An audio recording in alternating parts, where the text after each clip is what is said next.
자, 시청자 여러분 안녕하십니까? 안녕하십니까? 이명수 변호사님의 정상회담 코너입니다. 자, 임 변호사님. 네네. 총선을 막판 며칠 앞두고 마치 막 이렇게 패배한 듯이 이제 이런 네. 이야기를 하고 개헌을 할 생각도 없던 개헌을 실제로 하고 싶은 사람들이 네. 너무 하고 싶은 사람들이 네. 개헌 저지의석을 달라고 네. 뭐 100석도 안 된다고 이래요. 네. 그거 보면서 좀 뭘 느끼셨습니까? 그래서 첫 번째 드는 느낌은 이번 이제 보수 정치 세력의 선거를 이끌었던 사람들이 자신의 어떤 책임을 면피하기 위해서 하여튼 뭐 차명진 전 의원을 포함해서 온갖 핑계를 다 대고 하여튼 뭐 그런 느낌이 많이 들었고 그다음에 말씀하신 것처럼 정말로 개헌에 대한 찬반 투표도 사실 이번 총선에 예정돼 있었던 것인데 하여튼 뭐 소장님을 비롯한 이제 저희 회원들 뭐 이제 뜻있는 이제 보수 외국 시민분들께서 애쓰신 결과로 이게 좌절되었는데 무슨 낯짝으로 개헌 저지선을 달라고 하는지 좀 저도 굉장히 좀 의문스럽습니다. 자, 그리고 이제 그 차명진 그 후보를 결국 제명시켰어요. 네네. 근데 김대호부터 시작돼서 차명진 뭐 저 광주의 주동식 네네. 이런 부분을 가지고 선거 막판에 일주일이면 네. 선거의 판세를 네. 좌지우지할 수 있는 부분인데 네네. 결국 차명진 프레임도 저쪽에서 그런 프레임 아닙니까? 그렇습니다. 네. 그 김상희가 도발을 했고요. 네네. 그러면 저쪽에서 걸었던 프레임에 대해서 이쪽이 그런 프레임은 무시해버리고 네. 그냥 쌩 까고 가야 되지 않습니까? 그렇습니다. 지금 김남국에 대해서 여러 가지 프레임을 걸어도 네. 무슨 뭐 여성 비하라든지 성적 모욕이라든지 네네. 뭐 또 개국본 네. 그 사억 실종에 대한 네. 그 뭐 침묵 네. 이런 걸 해도 그냥 저쪽에서는 무조건 김남국 문제에 대해서는 그냥 이렇게 응해주지 않음으로써 그냥 빠져나가잖아요. 네. 지도부도 그 부분에 대해 말을 하지 않고. 네네. 근데 거기에 반해 보수는 왜 그렇게 도덕적이지도 않으면서 마치 그 가상의 중도를 이야기하면서 이렇게 도덕적이어야 한다 하고 하는 자기 마치 혐오에 빠진 듯한 모습을 보입니까? 저는 기본적으로 뭐 자신들이 왜 이 정치판에 참여하고 있고 왜 그 어떤 정당을 거대 정당을 이끌고 있는지에 대한 신념이 없기 때문에 생각하고요. 뭐 차명진 전 의원 같은 경우에 문제에 있어서는 뭐 처음부터 그 이른바 세월호 막말 프레임에 빠져서 그 차명진 의원이 이제 이른바 세월호 막말을 하게 된 것도 이제 뭐 세월호 유족인지 세월호 유족을 빙자한 누군지 모르지만 뭐 그런 세월호 사건에 대한 책임이 박근혜 전 대통령과 뭐 황교안 당시 총리에게 있다는 마타도를 이제 뿌리어 대니까 그걸 참지 못하고 이제 거기에 반발했던 것인데 뭐 그런 부분 전혀 사정을 감안하지 않고 당시 당사자였던 황교안 대표가 그 차명진 전 의원에 대해서 뭐 징계 처분을 내리지 않았었습니까? 그래서 뭐 그런 부분의 일환이라고 생각하고 그러한 식으로 뭐 아무런 신념 없이 신념 없는 대책을 했던 것이 드디어 이 전쟁을 정말 목전에 둔 이 선거판에 그대로 재현된 것이 아니냐라는 생각이 들고 기본적으로 하여튼 또 저도 김종인 위원장 영입에 대해서는 저는 굉장히 좀 반기는 입장이었는데 그 이유는 뭐 제가 김종인 위원장과 무슨 제가 아는 분도 아니고 제가 무슨 존경하는 분도 아니나 그래도 그분이 지난 이제 선거판에서 특히 상대를 아주 강하게 몰아붙이고 공격하는 것에 있어서는 그래도 우리나라에서 일가견이 있으신 분이 아닌가 하는 기대가 있었는데요. 이번 선거를 지켜보니까 정말 뭐 자신의 장점은 다 어디다 내팽개쳐 버리고 자당 후보에 대해서 오히려 더 맹렬한 공격을 하는 모습을 보면서 참 좀 김종인 위원장의 어떤 시대적 소명도 이번 선거로 끝나는 게 아니냐는 생각도 좀 개인적으로 해봤습니다. 중도를 의식하며 보수를 입담속하라고 온 게 아니라 그렇습니다. 중도를 겨냥해서 킬러 컨텐츠를 던지라고 온 거 아닙니까? 네. 그럼 본인이 킬러 컨텐츠를 던져서 실제 중도가 김종인의 정책에 이렇게 공감을 해서 그렇습니다. 그래서 문재인은 싫지만은 미통당도 싫은 사람이 네. 이런 정책을 하겠다면 내가 찍어줘야 되겠다. 네. 그걸 유인하는데 김종인의 역할이 있던 거 아닙니까? 그렇습니다. 그게 아니라 마치 뭐 안방 차지하고 앉아가지고 네. 꼰대 노릇하고 네. 막 이렇게 그 군기 반장 노릇하라고 데려온 건 아니잖아요. 그렇습니다. 하여튼 뭐 차명진 전 의원의 발언 등등에 대해서는 여러 가지 뭐 생각이 다르실 수 있는데 저도 개인적으로 확실한 거는 이놈은 이제 이 당이 지금 뭐 미래통합당이라는 이름으로 바뀌기 전에도 도대체 국회의원이 이제 120몇 명이 있는데 뭐 소장님을 비롯한 뭐 일개 유튜버보다도 어떤 발언이라든가 행동력이 떨어지는 게 문제였던 것이고 그 대표적인 것이 이른바 막말 프레임이 하나 이제 덫이 되었었던 것인데 오히려 뭐 김정은 위원장을 포함한 이제 선거를 이끌어 가시는 분들이 그런 막말 프레임의 덫을 좀 놓아주는 좀 풀어주는 역할을 하셨어야 불구하고 하여튼 그나마 지금 뭐 총선에서도 지금 뭐 총선 기간 중에 도대체 뭐 미래통합당 후보를 비롯 우리 통합 후보들이 무슨 도대체 어떤 정치적 견해와 어떤 무슨 정책적 식견을 가졌는지 알 수가 없을 정도로 정말 조용한 선거였었는데 이제 뭐 차명진 전 의원을 포함한 이런 분들까지 뭐 제명 처분을 함으로써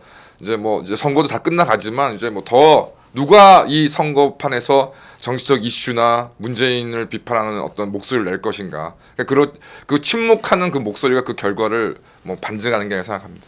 자, 오늘 이제 제가 말씀드리고 싶은 거는 그럼 보수가 원칙적이어야 된다라는 부분이 어떤 것이 보수의 원칙인가 그렇습니다. 이런 부분들을 이제 한번 이번에 그 차명진 뭐 김종인 이런 사태들을 보면서 네. 우리가 한번 봐야 될 것 같아. 네네. 그래서 이제 대처 네. 영국 전 수상 네. 총리에 대해서 우리가 이야기를 하는데요. 네. 자, 대처 역사적으로 지금 대처는 어떻게 평가되고 있습니까? 그래서 뭐 제가 정확하게 알지 못하지만 하여튼 그러니까 영국에서 특히 이제 노동당을 지지하는 좀 진보적인 색채에 있어서는 뭐 대처는 말 그대로 악마, 마녀. 제가 예전에 학창 시절에 영국 문화원을 다녔는데 그 영국인 그 강사가 진짜 그런 표현을 쓰는 걸 보고 저도 깜짝 놀랐던. 좀 젊은 사람이죠. 예, 젊은 사람. 와겠죠. 예, 젊은 사람이고 좀 이제 그 노동장 원래 지지층에 있던 사람들이어서 이제 그랬던 그 기억이 나고 반면에 정말 그 이제 반대 쪽에서는 정말 이제 대영 제국의 어떤 쇠퇴를 떠나서 완전히 몰락으로 가는 길목에서 그나마 이제 영국을 이제 그나마 현재로서의 위치에서 이제 위치 짓게 한 뭐 그러니까 영국의 정치와 경제를 개혁한 이제 개혁가다. 아주 너무나 상반되고 아주 극단적으로 그 대립하는 평가를 받고 있는 인물이라고 생각합니다.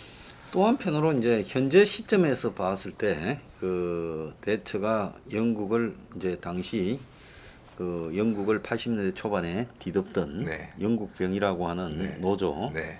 파업 이런 데서 영국을 살렸다 이렇게 이제 평가될 수도 있고 네. 또 한 측면에서 보면 영국의 주력 산업을 사실상 좀 해체시켜서 네. 영국을 이제 금융 국가로 네. 만들고 네.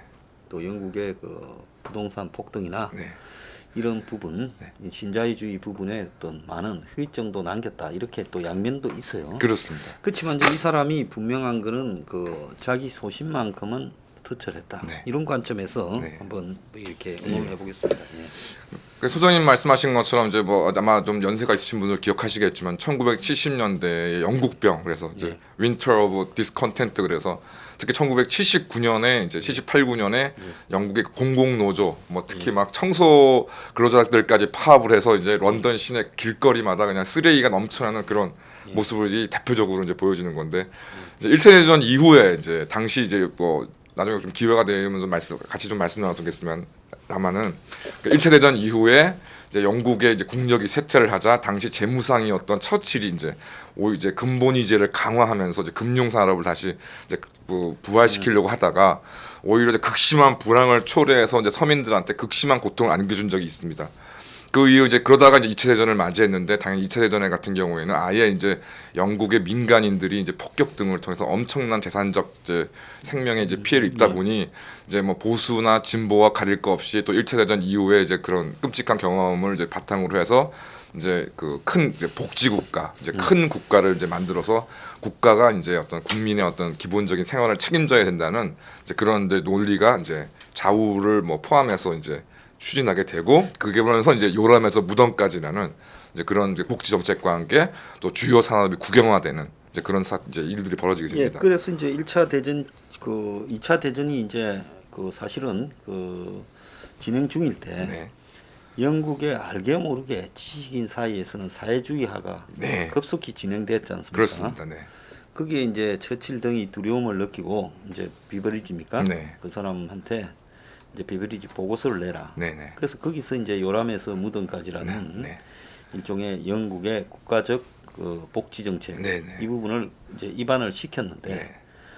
전쟁이 완전히 끝나기도 전에 뭐 얄타 회담할 때입니까? 네, 네. 회담 도중에 그냥 처칠이 선거 져가지고 네. 네. 떨려 나가버리고 이게 포츠담 회담에서 예, 포츠담 회담이 네, 있습니다. 네. 포츠담 회담 회담 도중에 예. 그냥 처칠이 돌아가버리는 그렇습니다. 사태가 벌어지고 네. 그리고 이제 영국의 당시에 이제 전후 네. 마지막을 이제 그 애틀리입니까? 예, 애틀리. 애틀리가 이제 이 맡았는데 네. 당시에 이제 상당히 이 소련에 대해서 네. 너그럽게 네, 네. 전후 처리에 양보를 계속 거듭하고 네. 그리고 뭐 영국 거리에 뭐 빨간 이 국기가 네. 이렇게 이 빨간 그러니까 공산당 기가 난무하고 네, 네.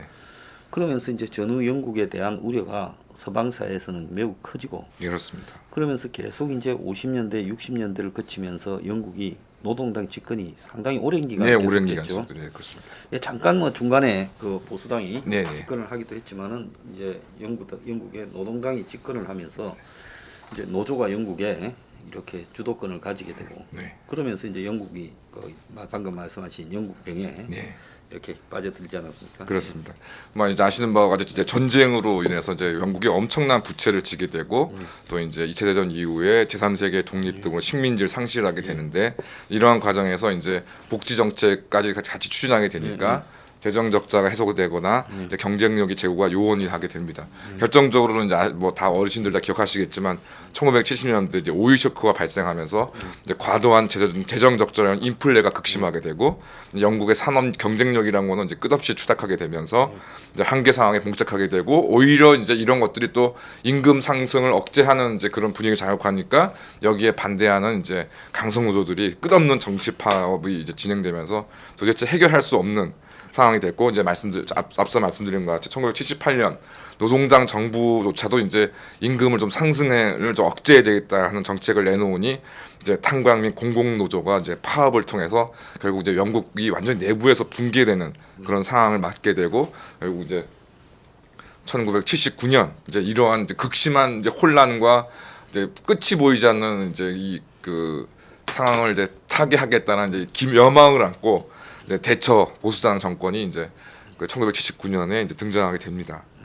그래서 이제 대처는 이제 그 정치적 초기부터 이제 어정쩡한 합의에만 매달려 정책을 추진하는 당시 이제 보수당 지도부를 맹 공격하면서 이제 좀 참 인상적인 게 이제 옥스포드 대학을 이제 졸업을 하고 이제 그 1950년 51년 이제 보수당의 약세 지역인 다트포드 이렇게 지도를 찾아보니까 이제 영국의 런던의 남서부에 있는 켄트주에 있는 이제 도시인데 거기에 이제 두 번 출마를 했다가 아마 이제 보수당 어떤 지도부나 이런 데 눈에 띄어서 이제 1959년부터는 이제 보수당 강세 지역인 런던 피을이라는 이제 지역구에서 이후 계속 이제 당선돼서 이제 결국 총리까지 하게 되는데요.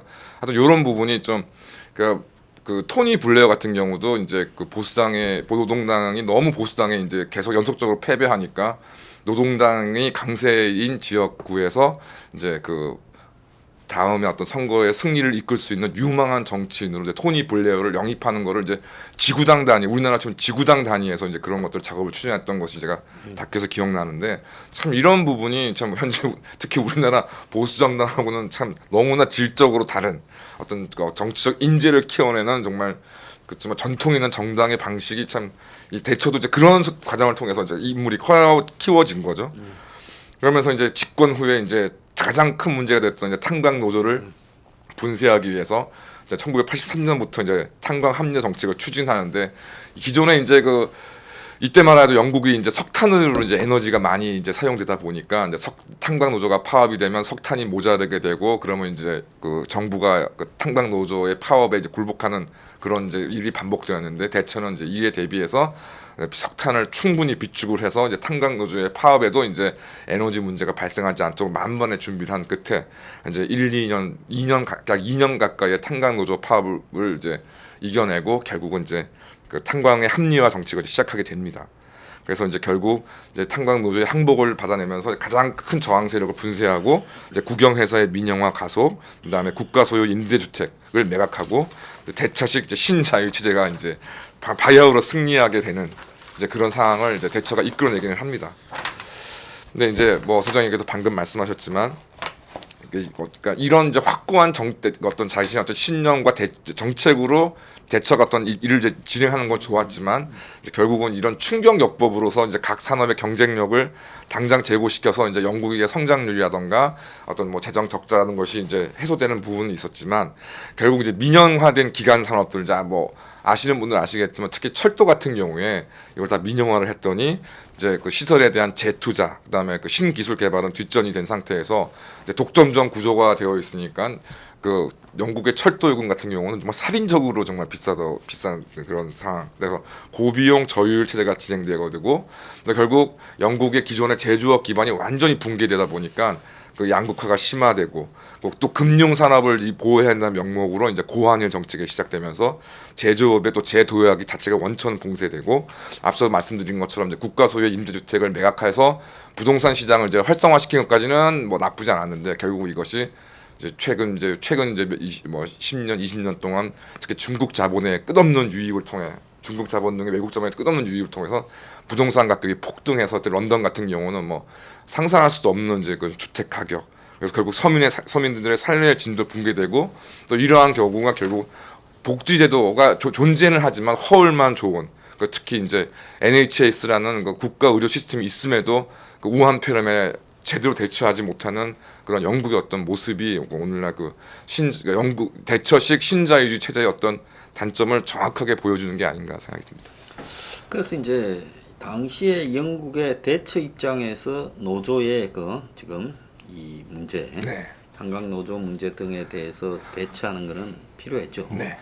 이제 진이 빠져버린 그야말로 노동당 정부식의 신노조 정책으로서는 도저히 영국이 살아날 방법이 없다라는 것은 맞았는데 대체에 이제 그 부분 중에서 이 신자유주의가 이제 당시 레이건하고 같이 가져올 부분에 대한 부분이 그 사회의 뿌리를 전부 해체해 버릴 거라는 거예요. 그렇습니다. 레이건도 미국에서 초항을 받지만 또 한편으로는 미국의 중상 계급, 이 서민 계급이 완전히 해체되는 단초를 제기한 것도 맞거든요. 맞습니다. 대체 또한 영국에서 그런 단초를 완전히 문을 열어 제꼈어. 그렇습니다.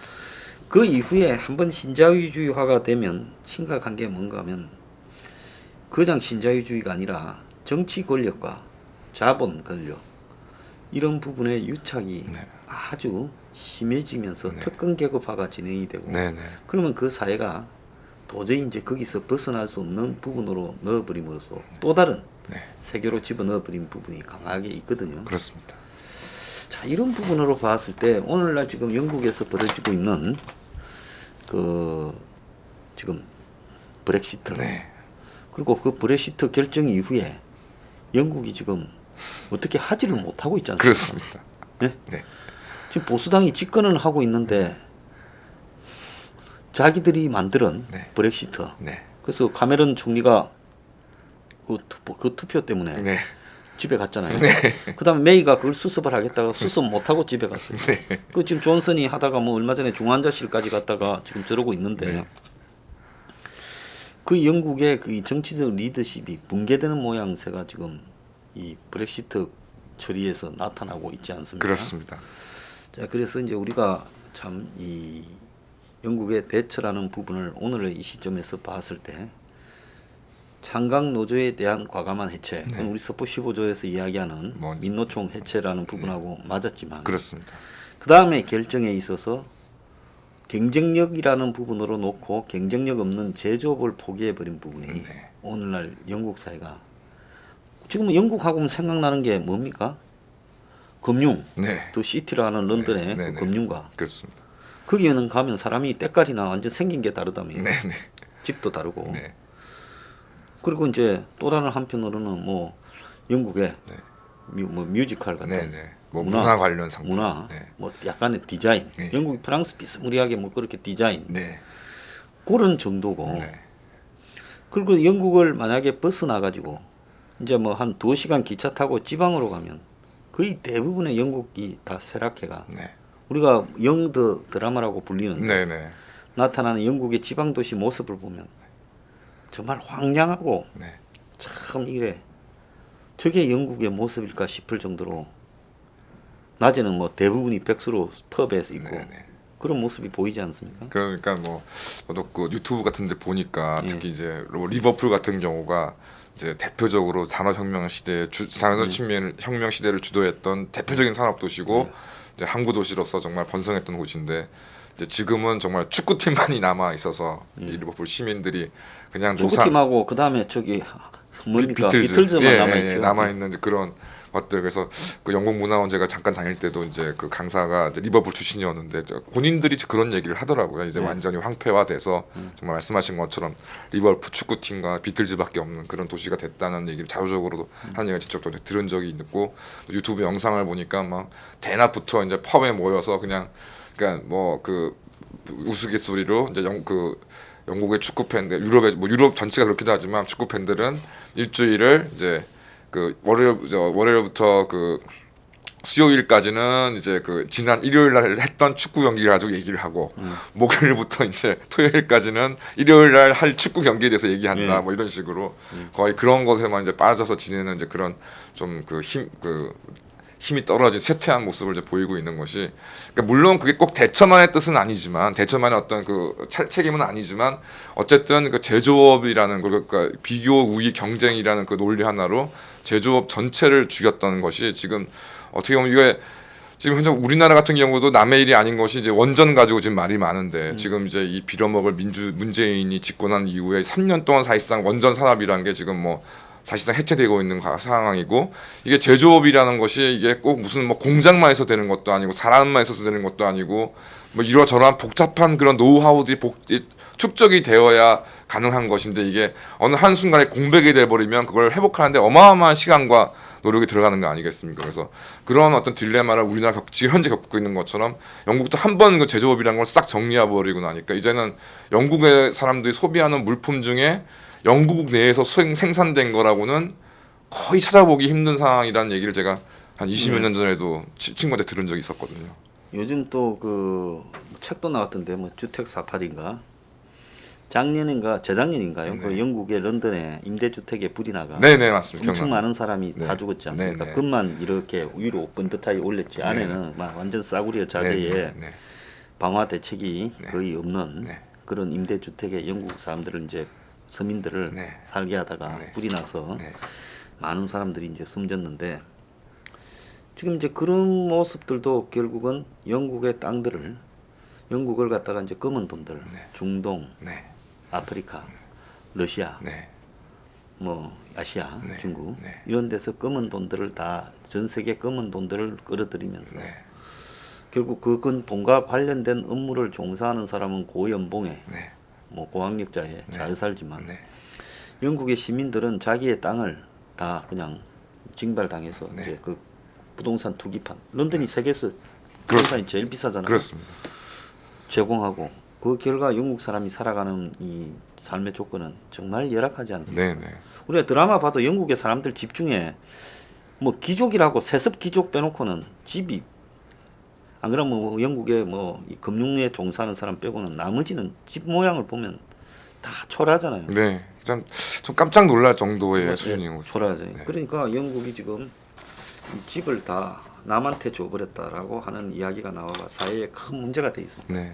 그래서 우리가 이제 이런 부분, 그 원칙을 지킨다라는 부분에서 봤을 때 우리가 이제 한국에서도 이 보수가 지금 그러면 어떻게 가야 되느냐라는 부분으로 좀 이렇게 바라봐야 되는데 그러니까 예. 어쨌든 참 그 이번 선거를 통해서도 제일 좀 절실하게 느껴지는 게 뭐 그게 중도를 위한 선거 전략이냐 이걸 떠나서 그러니까 뭐 제가 저번에도 말씀드린 것 같지만은 어떤 뭐 정책적 대안을 못 내놓을 바에는 좀 저의 어떤 울분이라도 좀 해소시켜 줄 수 있는 그런 이제 그런 사람들이 그러니까 일종의 인터테이너라도 좀 필요한데 지금 뭐 보수 시민들은 지금 트로트를 불러달라고 애가 계속 그 앵콜을 하고 있는데 이놈의 그 보수 정치 리더들은 트로트는 우리가 부를 수 없다 뭐 이러면서 그냥 주구장창 오페라나 클래식만 틀어주고 있는 그러니까 도대체 이걸 누구를 위해서 이 노래를 틀어주는지 모를 정도로 지금 그런 상황인데 어쨌든 대처는 본인이 어떤 생각한 그 신념 그다음에 또 보수적인 어떤 정치적 신념을 갖고 있는 시민들을 위해서 그런 금기 노동조합과 함께 잘 가야 된다는 당시까지 어떤 금기에 도전하는 정치인인 거는 맞았던 것 같은데 또 그다음에 그 당시 보수당 같은 경우에 아까도 말씀드렸지만 여러 가지 인습에 젖어 있긴 했지만 어떤 자신들에게 필요한 인물들을 발굴하고 뭐 잘 아시다시피 대처가 이제 그러니까 남편은 이제 귀족 가문으로서 부와 영향력이 있는 집안이지만 본인은 진짜 뭐 광고에 나왔던 것처럼 이제 그 식료품 가게 아버지가 식료품 가게 집의 딸로서 정말 그 어떤 자수성가식으로 이제 옥스퍼드까지 진학하는 이제 그런 사람인데 그런 사람을 발탁해서 또 이제 그 정치적으로 키워내는 그 보수당의 어떤 그 모습은 또 지금 현재 미통당하고는 너무 좀 비교되는 모습이고 다만 이제 그 이후에 좀 더 대처의 책임이라기보다는 대처 이후에 이제 집권자들 영국 보수당이라던가 뭐 제4인의 길을 주장했던 토니 블레어까지 이제 철지난 신자유주의를 끊임없이 이제 답습을 하다가 결국은 이제 영국의 어떤 산업 경쟁력 자체를 이제 사실상 말살시켜버리고 양극화를 해소하지 못하는 이런 지경에 이른 거에 대해서는 좀 저희가 지금 2020년 대한민국의 어떤 뭐 보수 시민이든 대한민국 시민으로서는 달리 봐야 되는 부분이 있다고 하고 결국 전 그다음에 제일 중요한 대처로서야도 저희가 좀 배웠으면 하는 것들은 적당한 합의라는 것은 절대 대안이 될 수가 없다. 뭐 그러니까 저희가 뭐 외교 안보의 노선에서의 이제 반중 친미라던가 뭐 그다음에 뭐 원전 문제라던가 그다음에 경제 정책에 있어서의 이제 그러니까 그 급부를 퍼주는 식의 어떤 그런 것들 이른바 세금 주도 성장 정책이나 이런 거에 대해서는 절대 타협의 여지가 없는 부분들에 대해서 마치 타협이 가능한 것처럼 문재인 세력과 같이 갈 수 있는 것처럼 이제 환상을 계속 품어주는 이제 일부 사람들 계속 있는데 뭐 이런 것들은 결단코 거부해야 되지 않느냐라는 걸 저는 생각합니다. 그래서 이제 너무 극단적으로 가는 부분을 저는 경계해야 되는 부분이 있어요. 네. 김종인 씨가 경제민주화라고 이렇게 이야기를 하면서 그 경제민주화의 내용이나 제목을 사실은 그게 대한민국의 경제가 좀 극단적으로 편향된 부분이 있지요. 그렇습니다. 대부분의 중소기업이나 중견기업이 비리비리하고 몇 개만 집중돼가는 집중도가 강화되잖아요. 네네. 이러면 안 되거든요. 그렇습니다. 차라리 대만이나 일본 같이 네. 기술기업이나 중소기업이 강한 게 더 나을 수가 있어요. 그렇습니다. 그런데 그게 이제 위기에도 낫고 국민 전체로 이 고용에도 그렇습니다. 유리하고 네. 또 그것이 이제 실제 경쟁력도 있어요. 네. 근데 한국은 지나치게 이제 이런 대기업 위주로 가는 부분을 경계해야 되는데 네.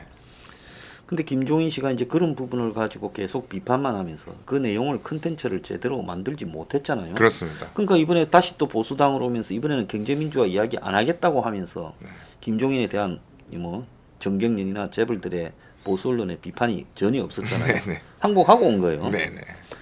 근데 황교안의 민부로는 만들어 놓고 한번 써먹지도 못하잖아요. 그렇습니다. 그거야말로 신자유주의론이죠. 네네. 그러니까 그걸 언제 만들었냐. 작년 4월인가부터 시작해서 한 3, 4개월 동안 만드는 건데 70명이 달라붙어서 만들었다 놓고 써먹지도 못해요. 선거 때 지금 민부론이 어디 있습니까? 없습니다. 이거 웃기는 거잖아요. 그럼 말라 만들었어요. 내가 그거 해봤자 틀렸고 만들기 전에 만든다고 넣은 사람들 이름만 봐도 저거는 정경련 앞잡이 있다. 그걸로 어떻게 이 시대에 통하겠느냐. 마찬가지로 지금 원전에 관한 문제인데 저는 문재인식 탈원전은 해서는 절대 안 된다고 봅니다. 네. 그렇지만 이명박 때 지나친 원전이 옳았던 그렇습니다. 거냐. 이명박이 왜 원전 수주해서 돈 벌었겠느냐. 적자났겠느냐. 네. 진짜 나중에 계산 제대로 해봐야 돼요. 네. 나는 저가에 사기 수주했다고 봅니다. 네. 저 폐기물 처리도 안 되는데. 그래서 원전은 큰 나라일수록 사고는 한 번씩 다 났어요. 네. 미국도 3마일, 또 러시아는 체르노빌, 네네. 일본 같은 경우에도 고속 뭡니까 정풍로가 네네네. 또 사고가 났지 않았습니까? 네네네. 그렇기 때문에 원전은 비중이 높아지고 이러면 그 후쿠시마에서 뭐 결정적으로 일본에는 터져버렸죠. 네. 이제 중국에 사고 날 차례예요. 네. 머지않아 날 거라고 봐요. 그래서 원전은 사고를 담보하고 있는 부분이기 때문에 솔직히 말하면 한꺼번에 원전을 갖다가 이렇게 무시하면서 바로 무슨 태양광이나 그 다음에 무슨 신재생 에너지로 가자라는 건 잘못된 거지만 지금 보수 일각처럼 막 무조건 그냥 원전이 최상이다라고 이렇게 또 몰고 가는 것도 난 위험할 수는 있다고 봐요. 네네. 원전이라는 거는 적당히 숫자를 좀 조절해 가면서 그 사회가 감당할 수 있는 상황에서는 원전을 줄여가는 게 맞죠. 그렇습니다. 한 몇십 년, 3, 네네. 40년. 독일이 바보라서 그렇게 그렇습니다. 보수 정권에서. 네. 그렇기 때문에 문재인의 그 탈원전 정책이라고 하면서 지금 황당한 태양광이나 이런 부분을 이야기하죠. 대부분 국민들이 잘 모르는 상황을 그걸 일부 또 원전주의자들이 앞장을 써서 원전 찬양으로 가서는 다시 또 그렇구나. 이명박 같은 짝이 나는 거예요. 네. 그렇기 때문에 원전이 그건 조심스럽게 유지해 가야 되지만 장기적으로는 줄여 가야 된다. 네. 이 부분에 대한 게 없이 원전 만능론처럼 몰고 가는 이 보수의 행태도 또 대가를 치를 수가 있어요. 그렇습니다. 그래서 우리가 매사를 저기 노조를 해체하지만 노조 해체 이후에 대안을 네, 그렇습니다. 대체가 머리가 끝까지 안 돌아갔죠. 그렇습니다. 내가 네. 볼 때는 당면한 문제만 부딪혔지.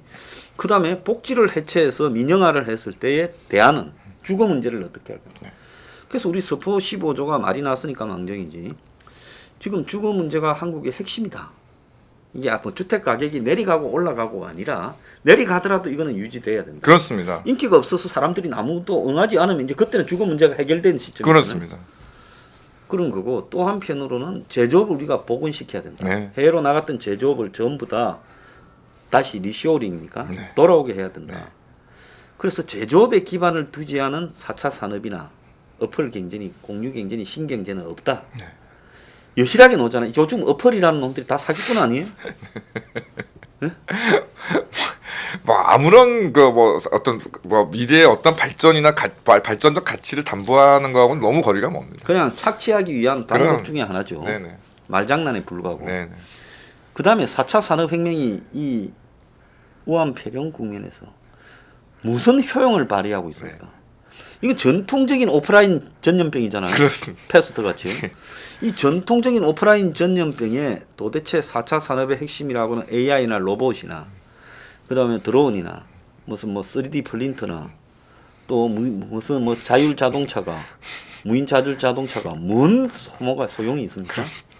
그러면 이게 인간이 살아가는 부분에서 사실은 긴급하게 중요한 사태에 4차 산업이라는 게 별 효용이 없다는 거예요. 그렇습니다. 그러지 않습니까? 아니 그러니까 뭐 단적으로 그 이제 미국이 그 가장 자랑하는 그 군사적 전력인 그 핵 항공 모함이 정말 그뭐 사망자가 보이지도 않는 바이러스 때문에 그 운항이 중단되고 제대로 작전을 수행 못하는 것에 대해서 참 그러니까 이거를 비웃는다는 게 아니라 뭐 첨단 기술은 첨단 기술대로 발전해야 되겠지만 그것 자체가 어떤 우리 국가가 인류가 가지고 있는 모든 문제를 해결하는 만능의 키는 아니라는 것이 여실히 드러났다고 생각합니다. 예, 그리고 이제 중요한 것은 요즘 실업자들이 폭증하니까 일자리의 미래라는 게 일자리가 중요하지. 네. 일자리를 이렇게 주는 것과 일자리 사라진다라는 걸 인정하고 무조건 기본 소득을 전제하고 가는 거하고는 이게 큰 차가 있거든요. 그렇습니다. 그러니까 기본 소득을 주더라도 일자리가 일부분에서는 공고해야 네. 기본 소득을 할 수 있는 재원이 나오는 거예요. 그렇습니다. 지금 미국이 350만 원씩 퍼준다, 일본이 340만 원씩 퍼준다, 한국이 100만 원씩 퍼준다 말은 하지만 네. 과연 미국이나 일본이나 한국이 그걸 퍼줄 만한 정말 재정 상태를 지속해 갈 수 있느냐?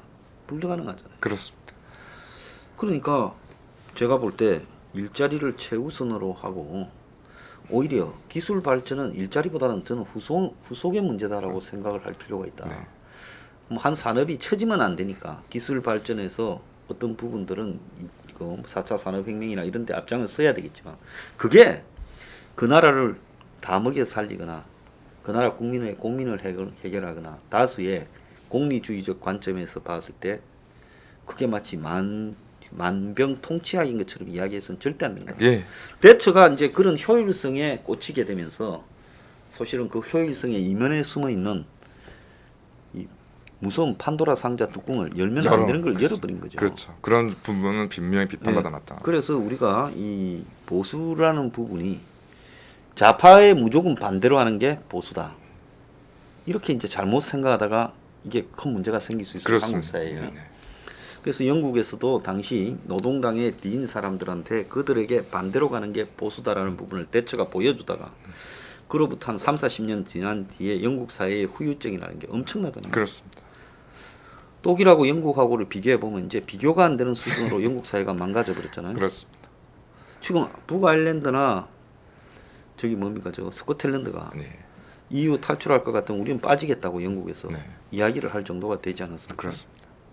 그래서 우리가 이제 뭐 이 방송을 보실 때쯤 사전 녹화했습니다만은 총선도 끝났는데 보수가 지금 문 정권에 대한 여러 가지 비판적 아젠다가 있지만 그 비판적 아젠다를 이렇게 선동적으로 그냥 이 접근해서는 또 뚜껑을 잘못 열었을 때 또 재앙을 이렇게 맞을 수 있다는 걸 영국에서 또 좀 봐야 되죠. 그렇습니다.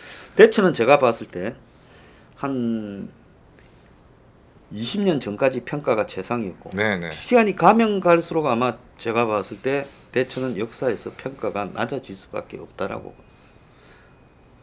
당시의 문제의 브레이크는 걸었는데 그걸 너무 많이 세게 걸어버린 것 같아요. 차가 이제 완전 스톱이 돼. 엔진이 그러니까 정지가 돼버린 상황이 된 거 같아요. 영국이. 예.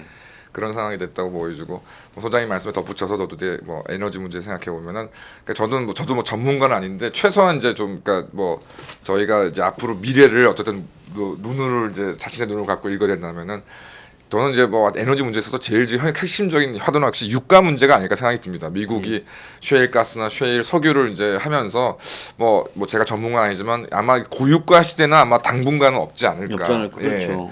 그러면 이제 뭐 우리가 원전 박정희 대통령을 이제 그 박정희 대통령이 선도해서 이제 원전을 저희가 이제 본격적으로 도입한 이제 가장 근본적인 이유가 고유가에 대비하는 거였는데 그러면 고유가 시대가 사라진 상황에서 원전이든 신재생 에너지든 여기에 대한 물론 뭐 연구 개발은 소장님 말씀하신 기술적인 어떤 연구 개발은 지속해야 되겠지만 거기에 지금 우리가 뭐 거기에 미래가 있다 이런 식으로 저희가 너도 파악하는 거는 이제 이제 벌어진 상황 변화에 대해서 눈 감는 일이라고 생각이 들고 하여튼 계속 정말 보수가 보수답기 위해서는 이런 변화에 대해서 능동적으로 파악을 하되 그 정책적 대안은 좌파처럼 이제 무책임하거나 무슨 시도되지 않은 것들인 게 아니라 기존에 시도됐던 것들을 충분히 검토해서 그 대응책들을 모색하고 마련해 나가는 것이 진정한 보수의 책임이라고 생각하고 뭐 하여튼 지금 오늘 제가 오늘 이제 말씀드리는 방송이 이제 선거 후에 이제 4월 18일 날 이제 방송이 될 텐데 뭐 선거 결과와 상관없이 이게 뭐 선거에서 뭐